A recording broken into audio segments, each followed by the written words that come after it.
நேபாளம் என்பது ஆசியாவின் தெற்கே அமைந்த ஒரு மலைநாடு.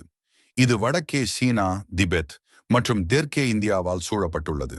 நேபாளம் ஒரு நிலவெளியில்லாத நாடாகும். நாடின் விவரம்: தலைநகர் காத்மாண்டு, பிரதான மதம் இந்து மதம், மொழி நேபாளி, நாணயம் நேபாள ரூபாய். புவியியல் சிறப்புகள்: நேபாளம் என்பது உலகின் மிக உயர்ந்த மலை எவரெஸ்ட் மலை அமைந்த நாடாகும். இங்கு ஹிமாலய மலைத்தொடர் முக்கியமாக உள்ளது. முழு நாடும் மலைவெளியாக உள்ளது. புல்வெளிகள் மற்றும் சிறிய சமவெளிகள் மிகவும் குறைவாகவே உள்ளன. மதம் மற்றும் கலாச்சாரம்: நேபாளம் என்பது இந்து மதத்தை அரசு மதமாக கொண்ட ஒரே உலக நாடாகும். புத்த மதமும் இங்கே பரவலாக இருக்கிறது, குறிப்பாக லும்பினி புத்தரின் பிறப்பிடம். நேபாள கலாச்சாரம் இந்திய மற்றும் திபெத்திய கலாச்சாரங்களின் கலவையாகும்.